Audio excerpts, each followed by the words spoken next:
fucking white noise up there right now. I mean, it's not fucking nothing set in stone. But it's a difference though. Like you hear a lot of people talk about stuff about podcasts all the time. Yeah. You know? But when you actually officially show them, it's a different thing. Like, oh, they're serious.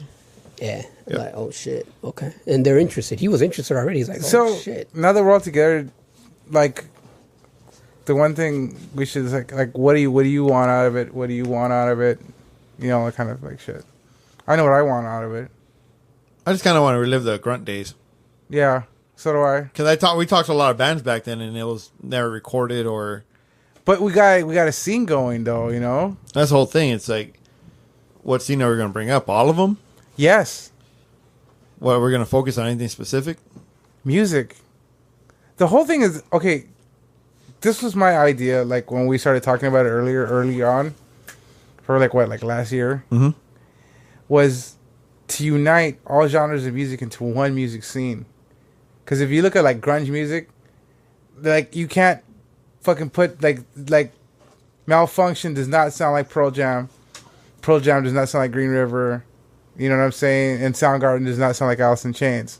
They're all different bands, but they're all considered grunge, unquote, because of the area they came from. And I just wanted to just rekindle that but make it more like reggae, hip hop, punk rock, grindcore, death metal, rock and roll, fucking rockabilly, country, you know, trap music. Please not.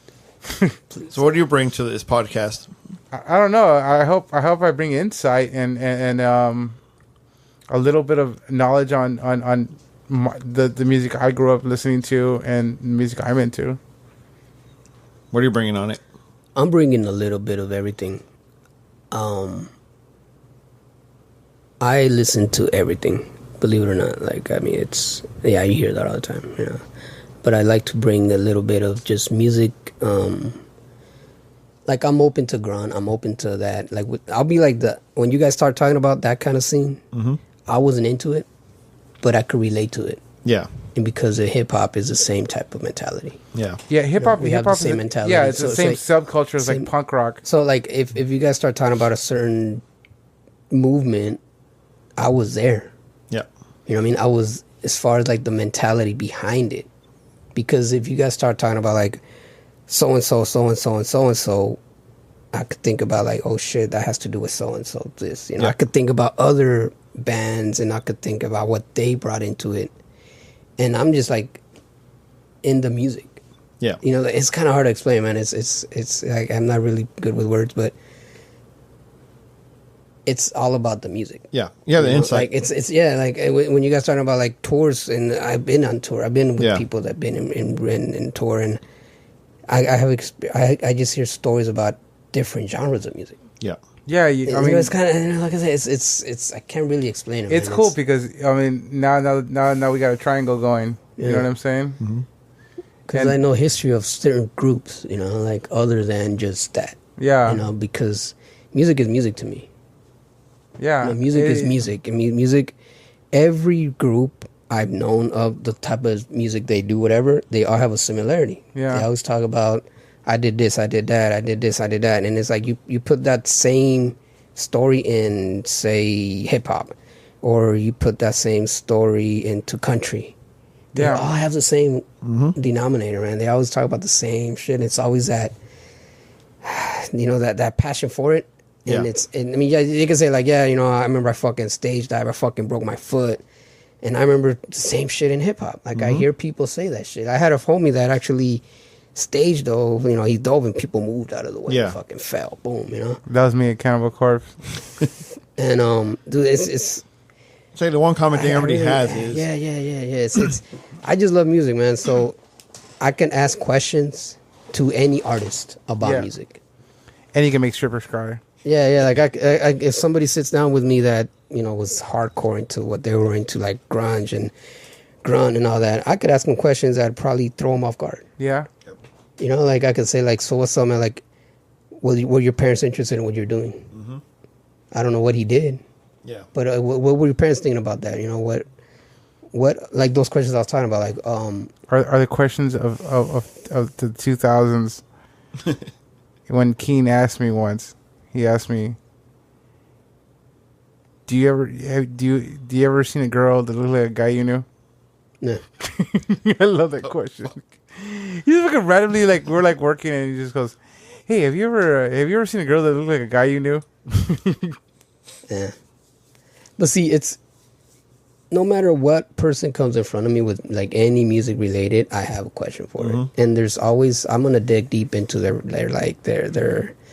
experiences in music because it's I can't even describe like what I can do, man. It has to be in the moment. No, I know. Yeah. I know. You know it's just like, but it's just like more not like what can you bring, but it's more what you want out of it. Yeah, what experience you want out of it. Like for example, man, I was one day I was waiting for I was in my doctor and it's chilling in the waiting room, and so old man just sat there, right, and he's probably like 75, just sitting there, and he see me wearing a Beatles shirt, and he looked at me like, "Hey, what's going on, man? I like your shirt," and then we just started talking about music. Yeah. And I fucked his head up. Like he did not expect me to answer those questions, man. Like I started talking about all this classic rock shit, man, with him, and he's looking at me like, "God damn, little boy, like how the fuck did you know all this?" And we just started talking about music. You know what I mean? And he was into like that shit when he was in his 20s and 30s.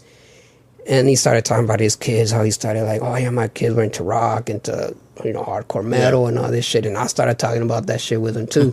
So, you know what I mean? Like those kind of things, like I can talk to anybody about music, man.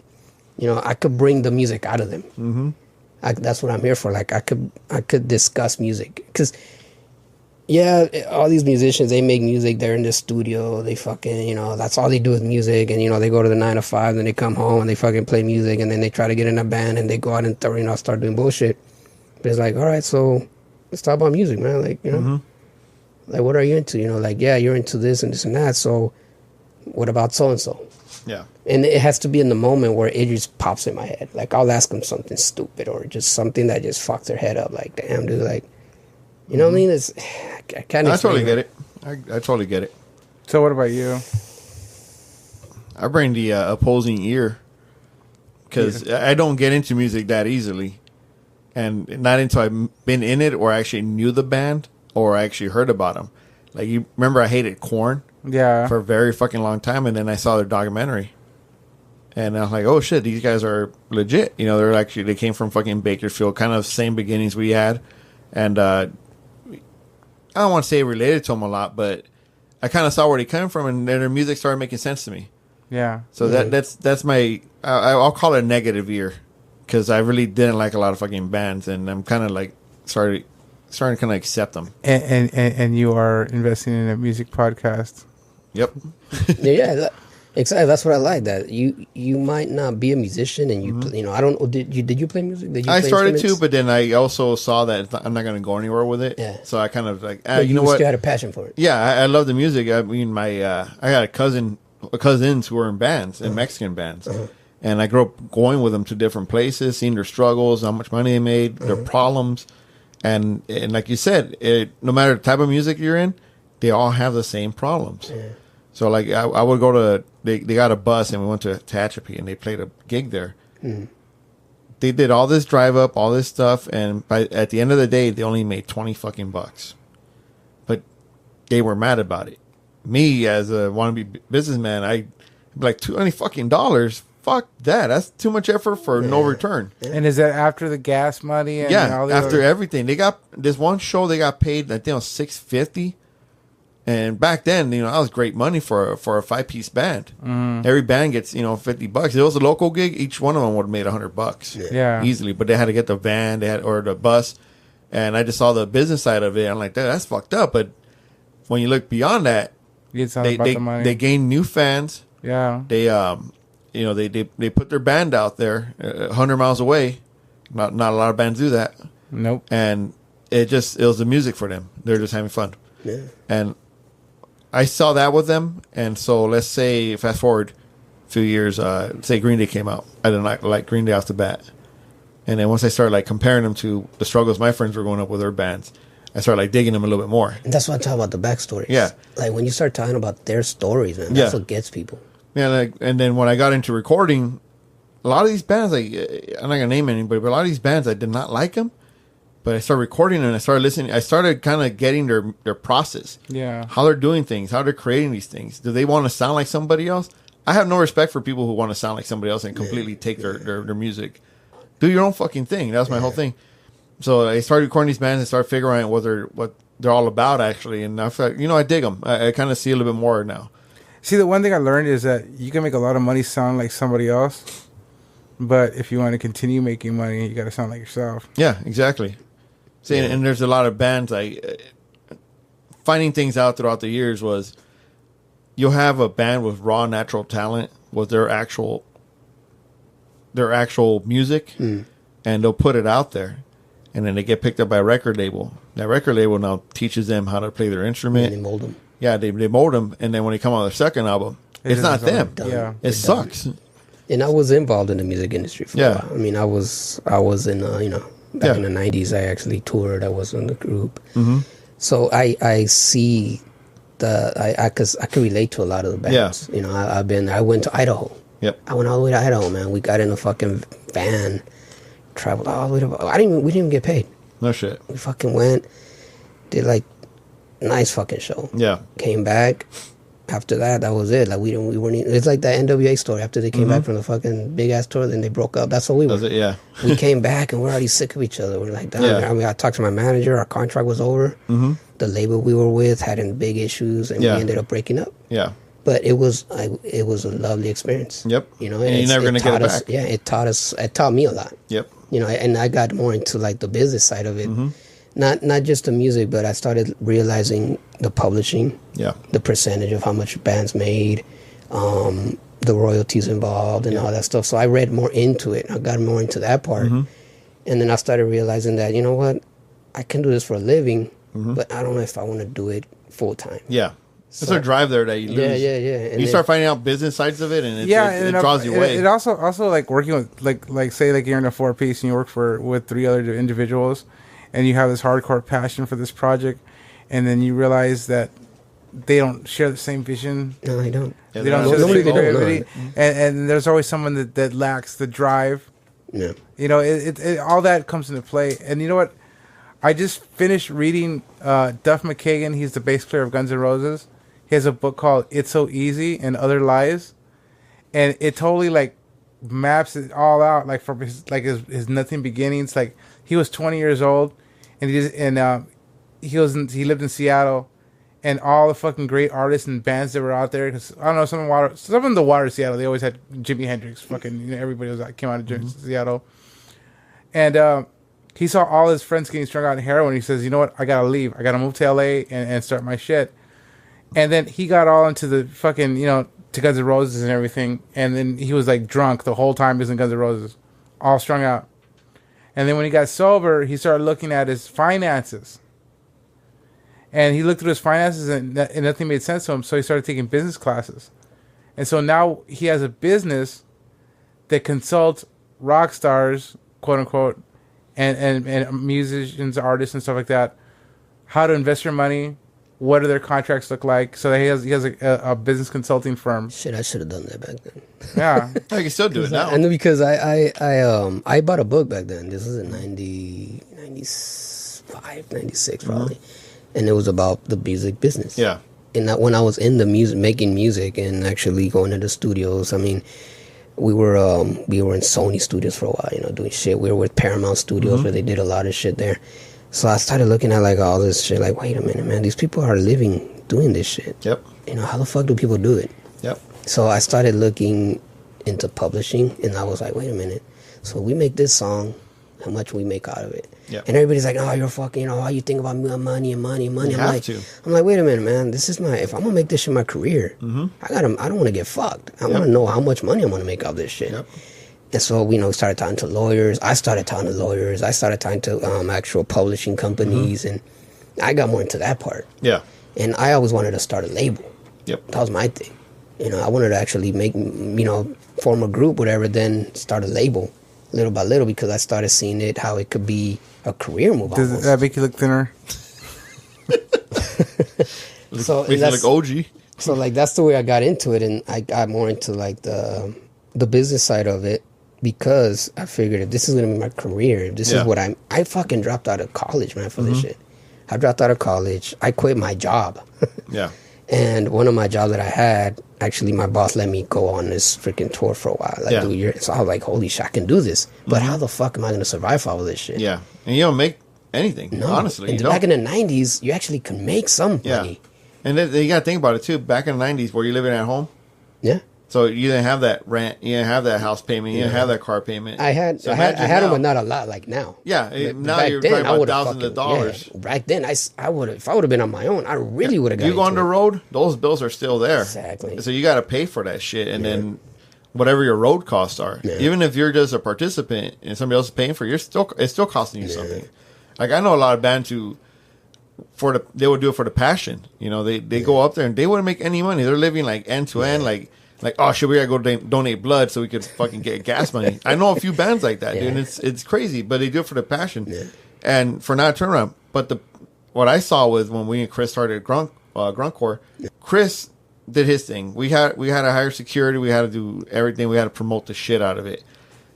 So just to get that gig going was what, $200, let's say. Yeah. And that's money we didn't have. We had to do flyers. We had to do word of mouth. We actually had to go do the footwork. And then the return was $600 something. I think Chris promised a band some money. Ended up not making anything because the people knocked over my neighbor's fence. I had to pay for that repair. Angel knocked over your neighbor's fence. That was a few people, not just Angel, dude. But see, to me, I didn't care about making the money. I wanted to see the experience because you don't see where you're successful until you actually failed at something. And there's no class in that. There's no class you can take. There isn't. No, and seeing this was the experience that we were getting firsthand. So I led on to the next gig. We didn't have any successful gigs like the first one. Yeah. Because we had a lot of people involved. We went to a lot of places and, hey, here's a flyer. Put these out for us. We fucking... Yeah, street team. Like, you're out hustling, just straight out promoting. But we made people part of it. Like, we didn't just, hey, handing out these flyers. Because you're selling your image. Yeah, and a lot of people were like, hell yeah, dude. It wasn't even about the bands playing at this point. It was just about, like, hey, dude, we want to get as many fucking people back here as we possibly can. And we had, 250 people show up to a backyard show? And it was always the whole goal of just like we love these bands, and then we wanted to get other people to see them play. Yeah. We wanted we get other people turned on to them because we love these bands. Yep. And you're almost like A&Rs. Yeah, we actually were successful at that gig because the way we did it. Now, fast forward 5 years? Yeah. It's been that fucking long. It's been a while. So this was 1994 that we had this. Now fast forward to now you have the internet. And you can put all the flyers you want, but unless that person clicks on it and opens it, you don't know. But how are you going to get that? This is the problem. It feels like the less resources we had back then, it seemed that we were more proactive. Now that we have all these resources, we're fucking lazy, man. It's not even lazy. It's not even lazy. You're busy. Yeah, it's like you're busy now. We're grown now. We got shit to do. Even if we had the time, exactly. Even if we had the time to do all that, it's still less people get involved in that. Yeah. Because if I would have done this back then, it would have been so. If there was social media back then, oh, dude, I don't know what the hell would have happened, man. It would have been so different. I wouldn't know if I would have been sitting here right now. It would have been so different to promote your shit. Because we used to fucking record tapes and send it out. We got lucky. We got lucky that we actually got to get to some people. Some big head people that actually listen to our shit. And I remember that fool was like playing our tape in his car. And I'm like, hey man, I like you guys' shit. You guys got anything? And we're like, yeah. And I busted out my tape because I'm about promoting. I always had shit on me. And he used to be like, all right, cool. He played my shit. Boom. He loved that shit. Like, hey man, we want you guys in the studio. Yeah. And see, that wouldn't happen nowadays. No. You can't do that. No, exactly. I'm gonna send you an email of my shit. I'm gonna send you shit. And, oh yeah, that's cool. You get an email back. Hey, we released your shit, but then you got like 30,000 people doing the same shit. Yeah. I personally met the guy. And he's a big guy in the in the industry. Yeah. He's a big guy. He actually played my shit. He kept it. He probably still has it. You never know. But that was the difference between back then and now. Yeah. Like, you had to hustle. You had to actually shake hands. You actually wanted to meet people. You had to go to their studio. I went to a lot of studios where, I would bump into big motherfuckers like, whoa, that's so-and-so. And I would shake his hand. Now they're famous. Now they're up there fucking living in the hills, They made it. And they made it. And they figured it out. And I wanted to be that guy, And back then they weren't that guy, but I wanted to be what they are now. Yeah. And I wanted to be up there not making money or nothing, but you know what? Have something out there for the public to always hear. Yep. Because you got a lot of underground artists who make music. 5 years later, you never hear them, and they're anywhere. out there doing other shit. And those are probably some of the best musicians you ever heard too. Exactly. And that's the sad part. They don't figure these things out. It's not up to them to figure it out. They figure, hey, I'm a good musician. I have a good voice. I could put my shit out there. Somebody's gonna pick me up. It doesn't work that way anymore. It doesn't work like that. It's you gotta go fight for it, or you gotta get lucky, or you fucking just gotta. It's just the same it was playing. back then. I mean, even it well, was, back then, look at the clubs, like the whiskey. Yeah. You had to sell tickets. you still have to sell I'm tickets. saying, yeah, you do, but now you have the social media. promoting You was actually different. put it in. Yeah. Promoting back then, you had to make flyers. You had to make flyers on your own. You had to sell your own tickets. You had to hit your limits. And then anything left after that's your profit if you made anything. Some people just cut off at their minimum. Yeah. There's bands out there who really put your shit out there. They fucking told their friends or family, hey, put our stuff out there, and they became successful. And you actually used to sell CDs. Yeah. You bring your shit and people will buy your stuff. Yeah. And that was your side hustle. Yep. And now you have bands that have, like, our age, that have money. They could just say, hey, it's going to cost $600 to play here. Fuck yeah, I'll just shit. See, but it doesn't Here work that way anymore because, like, okay, They they're don't, like, yeah. It's too many bands out there now. yeah, There's a lot of not bands. only that, it's just like, why do I want to pay $10 to see them at the whiskey when I can see them at a bar that's down the street from my house for free? Oh, no, nobody really, like, they won't even go to a show. They'll just be No. like, I'm going to YouTube these fools. See Yeah, that's what it like. is. And that's it. They don't, back then, we didn't have YouTube. You wanted to see a band, you go and see a fucking band. Yep. You know, you get off your ass, you fucking get ready. Hey, fool, I'm about to pick you up. Oh, boom, and you go pick it up. Yep. You go to the show, you stay till 4 or 5 in the morning, go eat tacos after the show and chill. Now it's like, yeah, I seen their YouTube shit. It's pretty cool, man. Hey, you guys see their video? Yeah, it's pretty dope. All right, cool, man. Well, I haven't been to that many shows recently, but one thing that always got to me in the beginning was like a band, The Apple. I went to go see them at the Anti Club, and I remember I didn't dress like these fuckers. I didn't dress all punk or anything. I just had fucking baggy pants and whatever. I had fucking whatever free shirt I stole from Angel. And, That he stole from me. But they'll sit there and talk to you, dude. These were punkers. So like hey, you got a cigarette? Because they're always broke. So like these guys are alcoholics. They kind of sat there and talked to them. They're like, yeah, we'll play your backyard. Yeah. We don't care, But you talk to them. But nowadays, I don't see the bands hanging out anymore. They don't. They're at home. Yeah, if they do hang out because they're friends of mine already, Yeah. But the scene has changed so much. I don't know what to think anymore. I'm not a fan of just music that somebody says, hey, you should listen to this fucking track. Why should I listen to it? Yeah. That's my whole thing. I started listening to 80s music again. Yeah. Just because I couldn't find anything new I like. And You're Chris digging- tells me, I don't like a lot of this shit. Chris either. tells me there's a lot of new shit out there. I should start listening to more, but I can't get into it, dude. It's hard. I got to know a little backstory. That's how it is with But music. Hip also- hop. Hip also- hop is the same way to me. Yeah. I cannot listen to something new unless, you know what?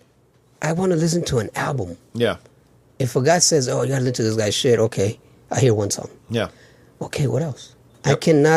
I can't credit somebody that popular with some fucking song, just one song. Yeah. It's like, does he have an album? No, he's working on it. Okay, Yeah. well, get at me when he's finished. Mm-hmm. And you don't hear albums. And like you anymore. said, there's 100,000 of these guys out there. Yeah. They have that one hook that they think is going to become popular, and that's all they're banking on. Well, that's what happens to like that trap music that I was talking about.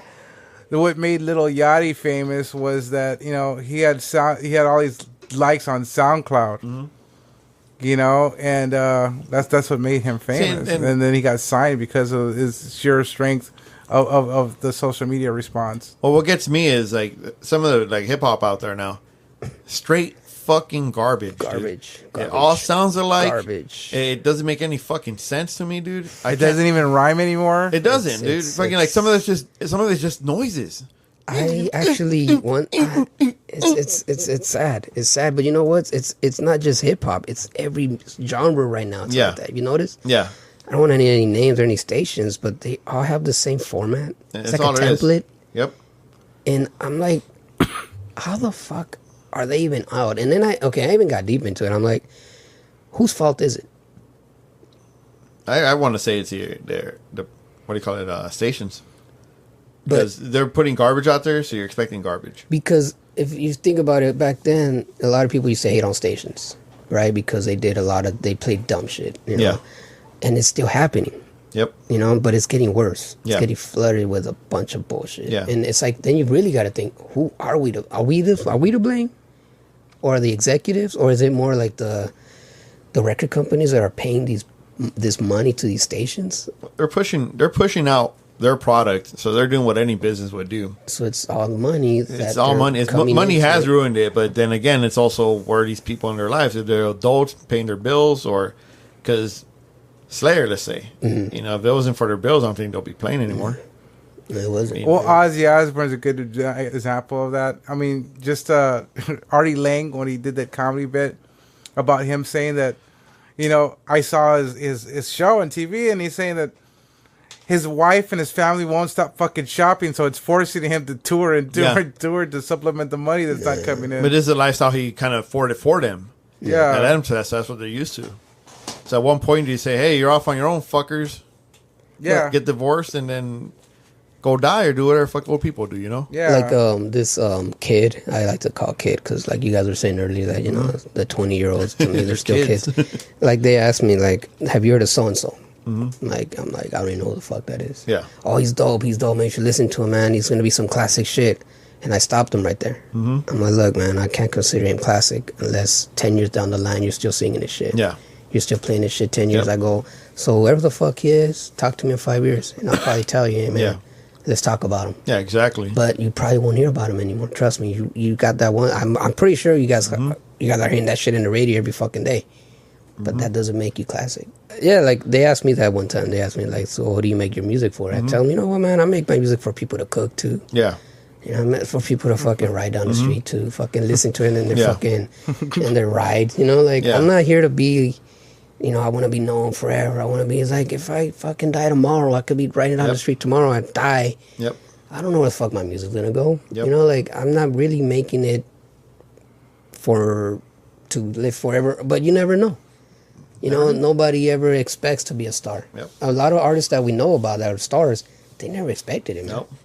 Think Nirvana knew how far they're gonna make it. Never. Fucking wasn't Kurt Cobain like sleeping the day that the first one came out? Never mind. He was leaving his fucking apartment chilling. I think he was painting out there. He's doing something else. Yeah. Yeah, he was doing some shit. He fucking hated all that. He started getting phone calls. And he became the fucking. He became huge. So they never expect to be stars.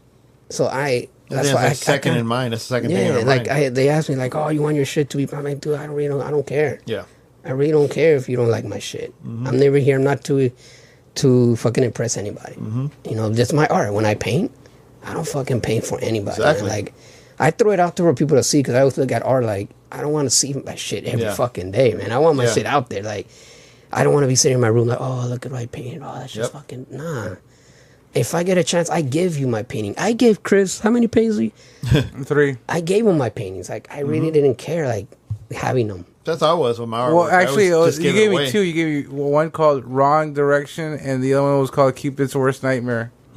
Oh, yeah, I remember that.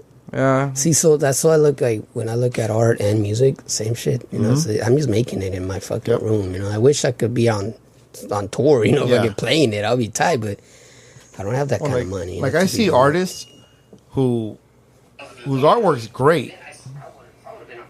My bad. Sorry. So like their artwork is great, but they're painting the same thing over and over, maybe different colors, just to sell. Yeah. And then there's gonna come a point to where like they're done, and what do they have left? Yeah. Nothing. Same thing. Yeah. Now somebody else is gonna make money off of your stuff. Yeah. It's just, to me, it's like it's a. And that's why I look at music. When you look at music, same shit. These guys a lot of make, record companies. That's what they feed on. They feed on people that love their music. But you know what? You want to get your shit out there? We'll play for you and we'll make money. Yeah, exactly. We'll make you pay your phone bill. Exactly. We'll help you pay your fucking rent if you want. It's up to you how much you want it. Yeah, and that's far between. Not that many people do that. Nah. And is a lot of people like, oh, because I hear the word a lot of the word sellout. Yeah. I mean, I don't know how you guys feel about that word. I think I have the same stance on that word sellout that Henry Rollins does. And then when he was talking, he made a lot of sense when he said that, like I hear like fucking the Ramones selling Chryslers and Buicks, and it's maybe because that the people that like that music and dug that music is now in charge. And so they could dictate that music. Like nobody really sells out. I mean, that's the goal, is to be successful. Recognized, or not even be successful, just to be recognized and respected as a musician, as an artist. Like if you sold 30 paintings today, would you consider yourself a sellout if you started making actual real money and art? I'll be happy. You would be happy, right? I'll be like, fuck it. I'll be treating you guys out to eat right now. I'll be like, yo, let's go get a grill right now, man. It's on me. Yeah. And I'll treat, I'll be happy. I wouldn't have to fucking go clock in tomorrow. Yeah, exactly. And that's my goal. Not to sell out, but to actually get up and put food on the table with your art. It's good to eat. It feels good to fucking chill and eat and not have to fucking worry about if I gotta go to fucking work tomorrow. And that's exactly. It. But is that sell out? I mean, because sellout came from like punk rock, because the whole image of the romantic image of being strung out on heroin, sleeping on the streets, and playing music and not having anything else. Was just the image. But when you start making like $5 for playing a gig, you're a fucking sellout, and that's not it. I mean, an example of sellout, fucking Black Eyed Peas.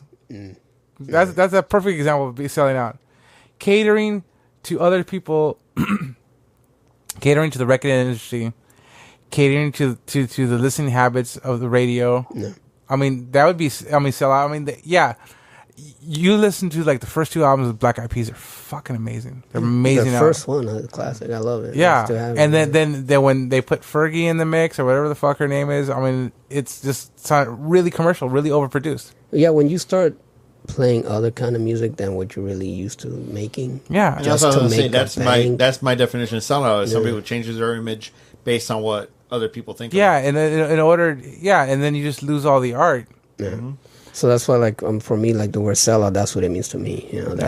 When you start changing for others. Yeah. Like, and then you become if you're doing it just for profit. Yeah, when you become successful at something that you never intended. Yeah. Or, I mean, not intended, just made it because other people wanted to consume it. Yep. That's a sellout. Because, like Chris was saying, if say somebody buys 30 of my paintings tomorrow, I'm not a sellout. Mm-hmm. Somebody liked my shit. You're now, lucky. If somebody was to tell me and say, I want you to paint, the Mona Lisa like this, because I'm going to pay you $40,000. Yeah. It's like, I don't paint that shit. Well, I'm selling I wouldn't out even consider that selling out. Selling out would be like, we want you to portray an image of yourself that's not you. Yeah, like that would be like, no, I can't do it. And it's happened. I had a guy, I turned down $2,000 once for a painting because this guy wanted to use it for his fucking storefront. And I'm like, no, I can't sell you that painting for that. And it was, I can't say the name, but he was going to use it for negative. He was going to use it for negative, something I didn't prove. I didn't like it. Yeah, that wasn't you. Yeah, and I'm like, nah. And he's like, dude, I'll pay you right now. Dearden's. And I was like, nah, I can't do it, man. And he got pissed at me. Okay, was it Crystal Promotions or was it Dearden's? It was Lucky's.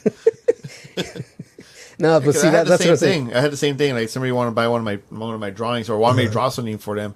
And I go, that's not me, dude. I mean, you can pay me all you want, but it's not going to be me, and you're not going to put my name on it. Exactly. I'll draw it for you, but it's not going to fucking cost you that cheap neither. No. Because I draw my shit just for mere pleasure in myself, and then, not pleasuring myself, but pleasuring myself. What do you call it? Like, I get a kick off somebody saying, hey, it's a nice drawing. Even if it's one person, hey, I like your drawing. Yeah. That's all I care about. I don't care about the money, honestly. To me, but I say it because I have a good job. Yeah. But it's also, I've always been like that. I always give my shit away for free, dude. And, I never care about recognition, Yeah. I once got an offer from Richard's brother who was working for Evil Angel. Or no, was it Elegant Angel? No, it was Evil Angel. What did he do, the distributor? No, yeah, he was a distributor, but he was looking for writers, and they offered to write. He asked me if I wanted a job writing scripts for pornos, and I said no. I would have taken that shit, dude. Damn. And I regret it every single fucking day of my life. I bet. Yeah. Because I could have gone as a pseudonym, something else. Yeah, like some other name out there, man. Or just not even have my name uncredited, and I'll be wearing a polyester suit strung out on coke in a fucking Malibu house. It's funny you say that because they asked me one time. They're like, "Hey man, would you be down to do like porn covers, like design porn covers and make a living out of that?" I was like, I don't know if I can do that, man. Like, I could do it without putting my name on it. Yeah, exactly. I was like, I have to not tell people what I do for a living. See, that's where. So like, what's the name of that fucking band? I'm gonna have a brain fart. Some 80s band, they're one-hit wonders. But the musicians found... Which one? I mean, it'll come to me right now. In the 80s? It'll come to me right now. I have it on my fucking playlist because I love that song, but... What's the name of the song? Let me pause it real quick so I can find it. I hate this. Make bank. You know, every time they play their music somewhere in the world. Yeah. So that song You're listening to Pure Energy by Information Society. by Information Society. So this guy, they played the shit out of their song. They overexploited their song and to the point where they're being used on Pepsi commercials. So the musicians actually did not like this. So each one went their own way and used their music talents to help other bands and whatnot and create commercials. So the singer, the original band started wanting to get back together. They couldn't get the Asian female because she died or some shit. But they're trying to convince the singer, and he got so tired of the industry. He was out somewhere in Oakland making music for video games. Wow. And they told him, hey, even though we only had one real song, we have a strong fan base. They had to talk him into this shit, dude. Wow. And he was doing really good making fucking video game music. So were the other guys. So they gave up their regular day jobs that they sprouted into to come back as a band, and they're touring now With that song. Well, you know what? A lot of artists, they I mean, video games is not like before. I mean, video games are about as big as full productions onto it's an industry just like the movie theater or like the movie industry. Oh yeah. Like Nine Inch Nails did the soundtrack to Quake. Yeah. You know, they're like one of the first ones to start that shit. Yep. You know? And back then it was called a seller.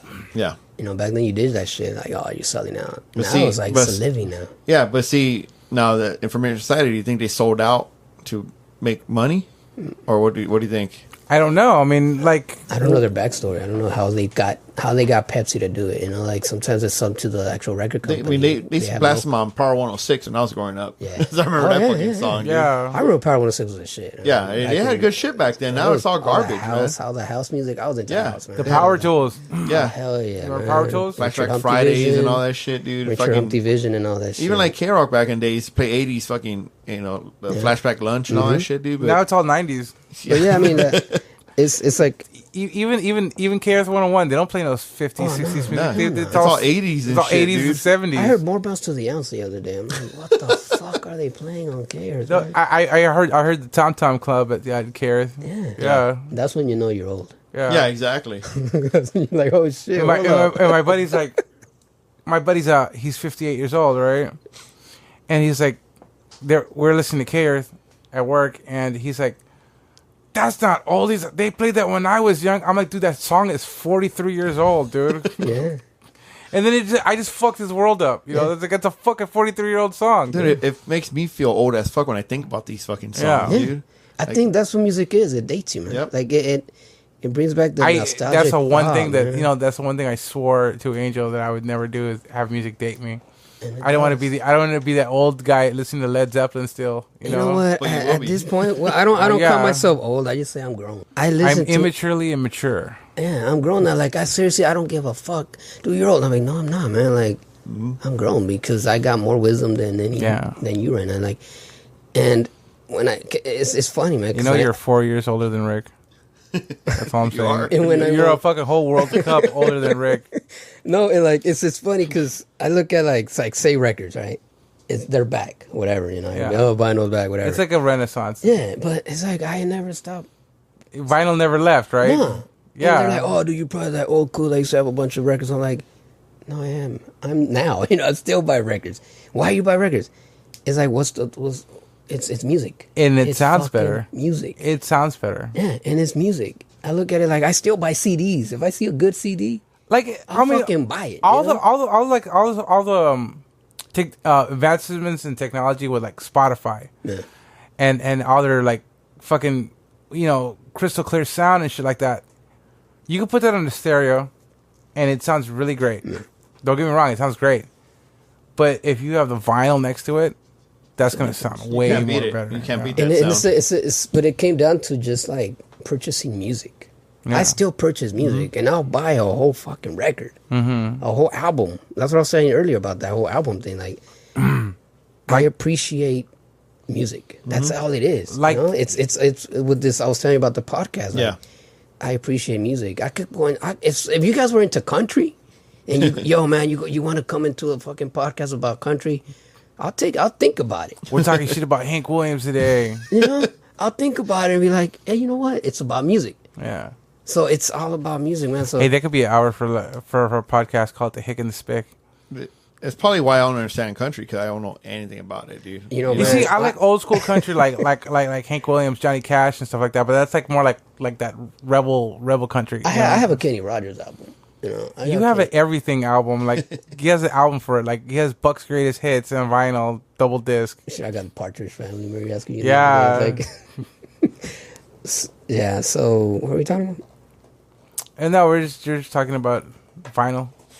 Well, just music And in your general. relation- In yeah. general, like that whole aging thing about, like you said, aging. You know, like Yeah, when that talk dates about- you. Yeah, when you talk about the '80s, there's nothing wrong with listening to '80s music. No. It's music. Not like the old music brings me back to a happier fucking time, if anything, dude. Nostalgia. Yeah, well- Like when I'm stressed out, I'll listen to fucking DRI 4 of a kind just to bring me back to that day walking to school waiting to Fuck go see yeah. the girls, you know? Yeah.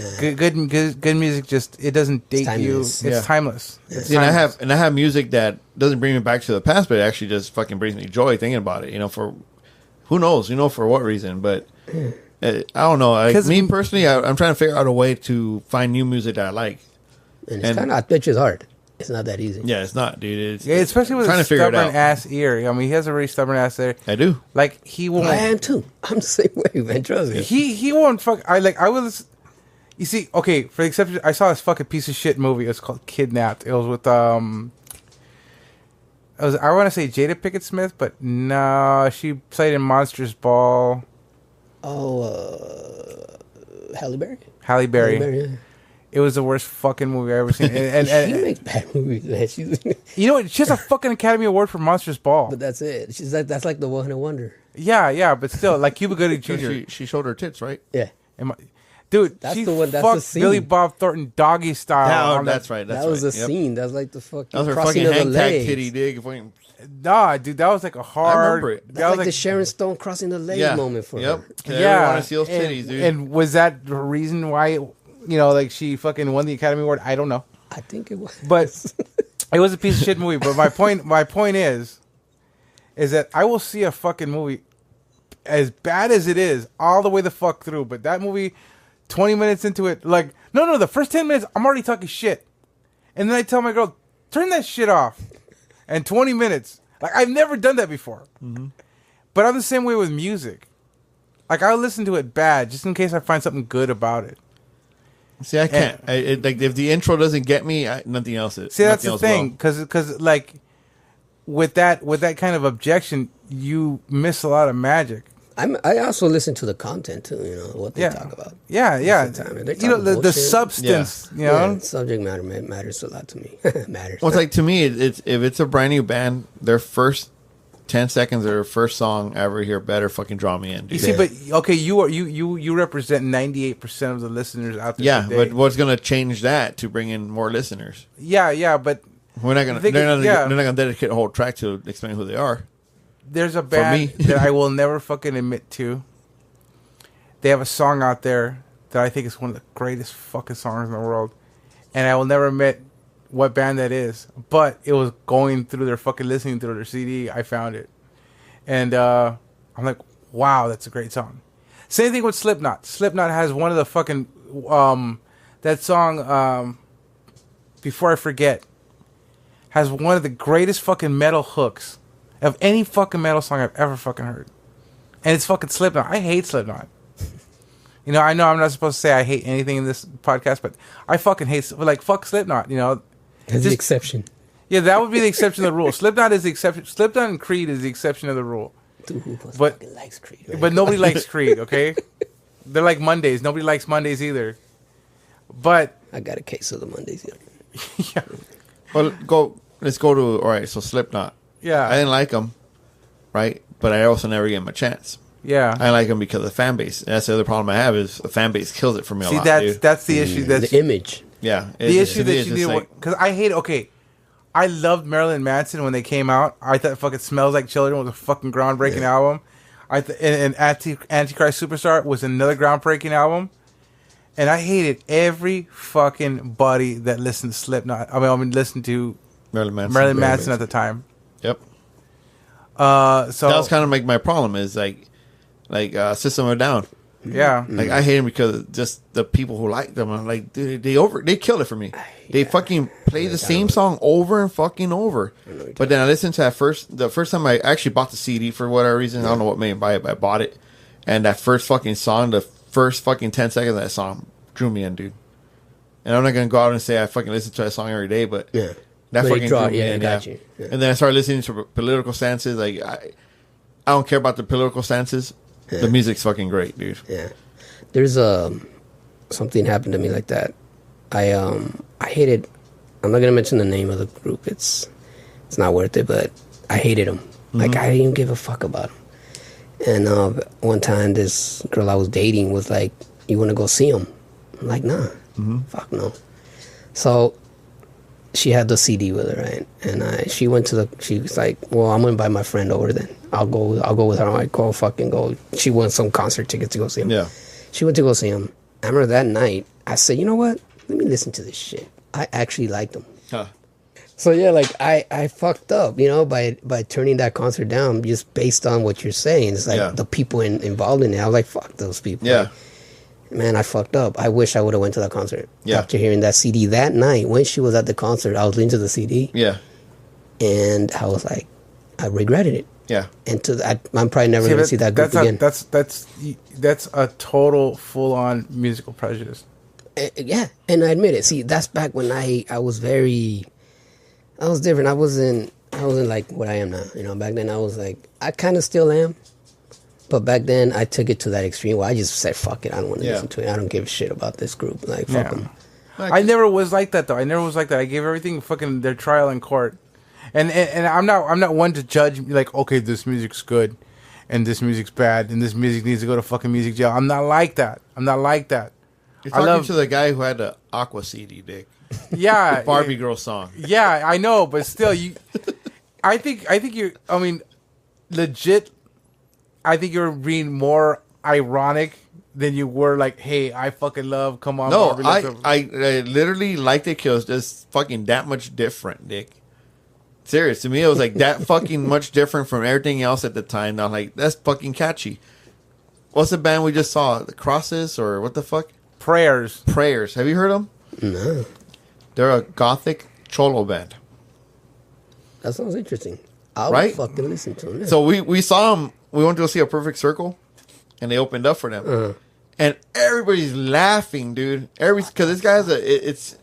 I should bring it up. It'll probably be copyright. No. But don't even bother. The music's very, very catchy. And then like I actually Googled him and found out more about him. Like, okay, I get where he's coming from. Music's still shitty, but I still get where they're coming from. So it kind of brought me back into him a little bit more. But I'm like, the more I think, I'm like, there's some really fucking shitty music, dude. It's fucking horrible. I mean, like, bad music's bad music. I don't care what kind of backstory it is. It's just not good. Yeah. But you know what? It's all subjective because I can say that movie is a piece of shit, and there's probably somebody way in the fucking box seats that said, "Fuck Perfect Circle, Prayers is fucking playing tonight. And I'm gonna go fucking watch them, and I'm excited." You know, it's all a matter of taste. Coke and Pepsi, Coke and Pepsi. Well, see, like the Prayers, I give them credit because they still go do their fucking thing. They don't give a shit what anybody else is thinking. It's not even going to give a shit. It's just that you know it. You're both artists. I'm an artist. We have to do something because we can't do it. We can't live without it. Doing it. Yeah, and that was his heart. It's actually his heart. He even said it before. He doesn't care about what people think about him. And you kind of have to in that point because you're making money off of it. Yeah. But the whole thing is he's doing his own fucking thing. Gotta give the guy credit for that shit, dude. Yeah. As weird as it was, and as much as funny as much laughter as I heard, it turned into a comedy show, dude. Well, yeah, I was part of the lynch mob. We were laughing, but I'm like, you gotta give the guy credit. He's up there doing his fucking thing, and he might have a small fan base, but that's his fucking people. It's very difficult to be different. Yeah, it's very difficult to be different and put yourself out there because this is your shit. There's an audience for everything. Yep. Yeah, but there is an audience for it. Yeah. Everything is fucking crazy. There's an audience for pigs humping. Yeah. I seen this one guy. I went to his name. I seen him a couple of times. I seen him like 4 years ago maybe on some Tonight Show. I'm like, what the fuck is this guy doing? Like, it was just whack. Like, it was the weirdest music. Actually, I don't know if you want to consider it music. It was weird electronic mixed with some weird like bossa. I don't know. It was just weird. I mean, but this guy had an audience. Now And the band's called Depeche Mode. Now this fool's playing like everywhere. Yeah. How the hell did that happen? Was it because of the exposure? Maybe I don't know. I mean, people get moved by different things. yeah, and I can't believe it to this day. I've seen him perform. I'm like, It's also what they push out there too. It's an agenda kind of. Yeah, like they sell their image, and that somebody's as weird as him. Yeah. They did. Beatles, Yep. yeah, because the Pete Best from the Beatles, the first drummer. Well, he wasn't very good. No, but they say that he was like this, handsome guy. He was like very handsome, more than them. Then he stood out. The girls liked him and stuff. And that's what happened to them. Like they say that they got rid of him because he was a good drummer, but he wasn't a good Beatle. Yeah. Yeah. And that's kind of stood out. I think about that in bands a lot. I mean, you could there's get a lot of people that are badass group. There's that one guy. He's like, he just does it for the hell of it. But you could get a really great drummer, and put him in the Beatles, and then you bring in Ringo Starr. Now Ringo Starr was the next level. I don't give a fuck how bad that drummer was, Pete Best. You put him up against Ringo Starr, he's gonna fucking lose. I guarantee you, because he is that fucking good. Yeah, he's good. And people forget that. People forget the things that he does. Like there's a song called "Something in the Way." Yeah. The way it starts with the digga digga digga digga. Yeah, I love that drum pattern. That's his thing. It's not a straight beat. He uses drums for melodic reasons. Like Yes. And fucking Pete Best. And it's just, you can't put him up against Ringo Starr. Yeah. No. He's gonna fucking lose every time. You can't put fucking Dave Grohl up against Ringo Starr. He's gonna lose every time. Mm-hmm. Yeah. It's just the way it is. So let's get this thing wrapped up, and we'll continue. Famous last words. Yeah, we'll get. You might not agree with us on everything we talked about, but we would like to hear your input. Yes, leave us a comment. Leave a comment, and We'll include it all. And if you have any questions, go ahead and ask. We'll do our best to answer them on the next podcast or the one after that. Yes, but you will get answered. And if you leave a phone number, we will call you. yeah, and that whole social media thing, Yeah. you know where to reach us. We're there. Yeah, and if you're an artist, musician, you're in a band, you want to come on our podcast, we'll go to you. You come to us, doesn't matter. We'll figure it out. But get a hold of us. That's the most important thing. Have podcast will travel. Mm-hmm. We will be there. All right, so I'm Rick. I'm Bahgo. I'm Chris. We're signing off with La Clika Lives. All right.